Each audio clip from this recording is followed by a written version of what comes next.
My name is Cassandra, and my life took a harrowing turn when I crossed paths with the reclusive Dollmaker, a mysterious artisan whose eerie creations echoed with whispers of the supernatural.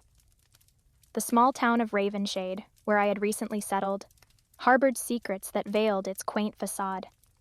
Whispers circulated about a secluded cottage on the outskirts, where a dollmaker crafted lifelike figures with human hair and glassy eyes, rumored to be possessed by the vengeful souls of their real-life counterparts. The tales intrigued and unsettled me, but my journalistic curiosity propelled me to investigate. Armed with a notebook and an audacious spirit, I ventured into the heart of Ravenshade's mysteries. The cottage nestled amidst gnarled trees exuded an eerie aura that sent shivers down my spine. The windows, curtained with heavy drapes, allowed only slivers of light to escape. A tinkling bell announced my entrance as I stepped into a dimly lit workshop that seemed frozen in time. Dolls arrayed in a macabre dance lined the shelves.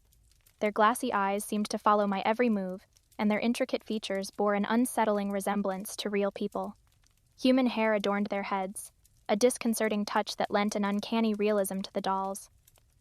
As I perused the workshop, the air thickened with an unspoken presence. Whispers, faint and elusive, danced on the periphery of my awareness. The tales of possessed dolls became palpable, and the weight of the supernatural settled upon my shoulders. The dollmaker, a hunched figure in the shadows, materialized with an otherworldly grace. Her eyes, like pools of darkness, met mine with an intensity that seemed to penetrate the very depths of my soul. She spoke in a hushed tone, a melody of secrets that reverberated through the workshop.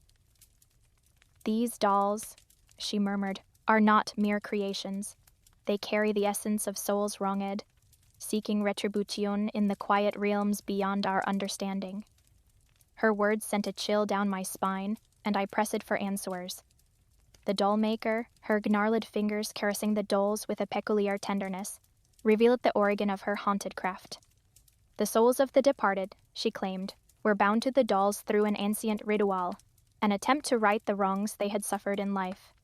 Each doll, a vessel of vengeance, carried the burden of its real-life counterpart, seeking justice in the only way the ethereal could.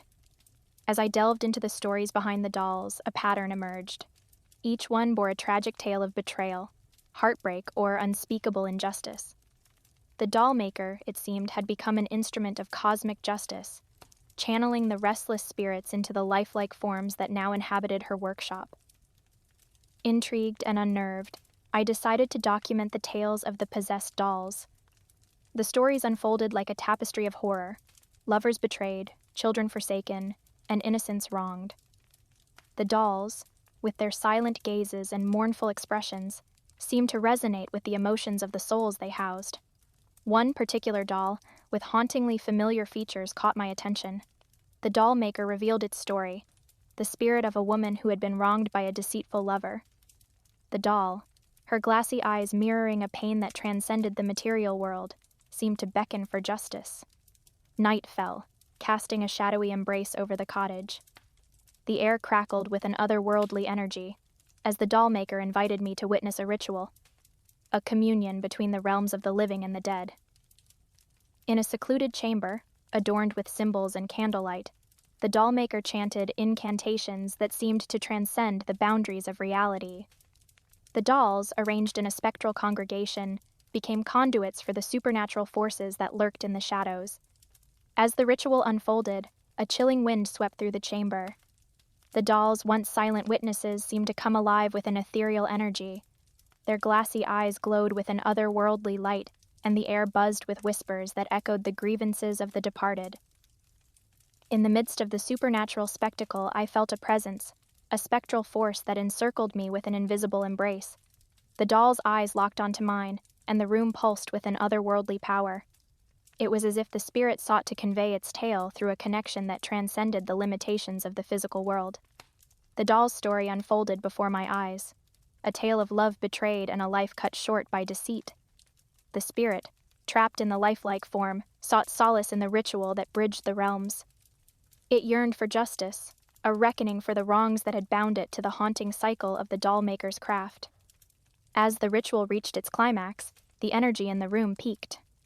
The dolls, conduits of the supernatural forces, seemed to radiate with an otherworldly glow.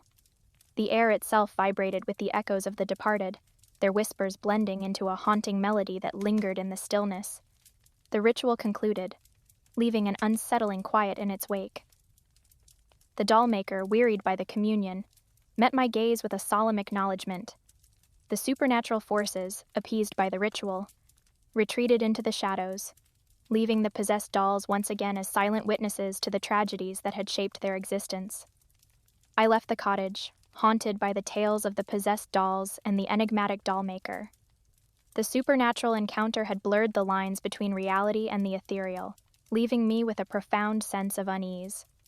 The dolls, with their glassy eyes and silent pleas for justice, lingered in the recesses of my thoughts, a testament to the vengeful spirits that sought solace in the haunting legacy of the reclusive dollmaker.